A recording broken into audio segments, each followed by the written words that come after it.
Assalamualaikum warahmatullahi wabarakatuh. Alhamdulillahirabbil alamin wassalatu wassalamu ala asrofil anbiya'i wal mursalin sayyidina wa maulana Muhammadin wa ala alihi washabihi ajmain amma ba'du.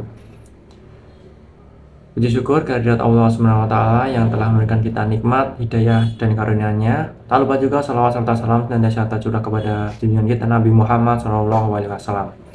Perkenalkan, nama saya Faisal Nugroho dengan NIM 246151032.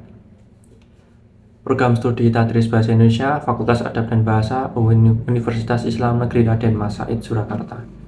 Jadi teman-teman, yang pertama ini, pada kesempatan ini saya akan mempresentasikan sebuah artikel ilmiah yang berjudul atau bertema tentang akhlak. Artikel yang saya pilih mempunyai judul yaitu aplikasi akhlak manusia terhadap diri sendiri, akhlak manusia terhadap Allah SWT, dan akhlak manusia terhadap Rasulullah SAW. Penulisnya yaitu Ririn Andriani, Laili Trilestari, dan kawan-kawan. Tahun terbit 2023, Jurnal Al-Ilmi, Jurnal Kajian Islam dan Pendidikan, Volume 3, Nomor 2 Tahun 2023. Untuk penerbitnya yaitu Universitas Islam Ahmad Dahlan Sinjai. Jadi teman-teman, yang pertama kita akan membahas latar belakang. Poin pertama yaitu latar belakang. Artikel ini dilatar belakangi oleh degradasi moral atau fenomena moral di kalangan remaja di era globalisasi. Banyak pemuda yang enggan mengamalkan tuntunan Islam dalam kehidupan sehari-hari. Oleh karena itu, artikel ini atau penelitian ini bertujuan untuk mendeskripsikan 3 bentuk aplikasi akhlak dalam Islam. Yang pertama adalah akhlak terhadap diri sendiri. Pertama, akhlak terhadap diri sendiri. Secara etimologi, kata akhlak berasal dari bahasa Arab, bentuk jamaknya dari khuluq yang berarti budi pekerti. Akhlak terhadap diri sendiri mencakup 2 dimensi. Yang pertama ada jasadiah, fisik atau jasmani. Menjaga kebersihan diri, menjaga berpakaian sopan, rapi, sesuai ajaran Islam. Yang kedua ada nafsiyah, jiwa dan akal. Menuntut ilmu, mengajarkan ilmu, bertaubat, menjauhkan diri dari maksiat. Tentunya artikel ini juga mengingatkan kita untuk menjauhi penyakit hati seperti iri, dengki, dan munafik. Sebagaimana sabda Rasulullah SAW, tanda orang munafik ada 3, yakni bila berbicara dusta, bila berjanji mengingkari, bila diberi amanah dia berkhianat. Yang ketiga ada akhlak terhadap Allah Subhanahu wa taala. Kedua, akhlak terhadap Allah Subhanahu wa taala. Akhlak ini dapat diartikan sebagai sikap dan perbuatan yang seharusnya dilakukan manusia sebagai makhluk kepada Allah Subhanahu wa taala sebagai sang Khalik atau pencipta.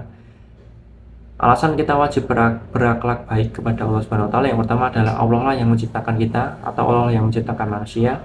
Yang kedua, Allah lah yang memberi rezeki, memberi kesehatan, memberikan kita panca indera. Yang ketiga ada Allah lah yang memberikan kita perlindungan dan mengabulkan segala dari doa kita.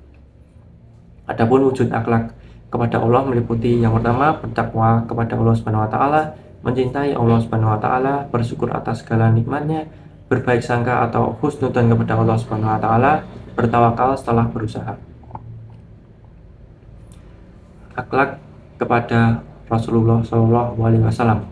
Akhlak kepada Rasulullah SAW sebagai muslim kita wajib taat, patuh, dan mencintai Nabi Muhammad SAW karena beliau adalah uswatun hasanah atau suri tauladan terbaik bagi seluruh umatnya.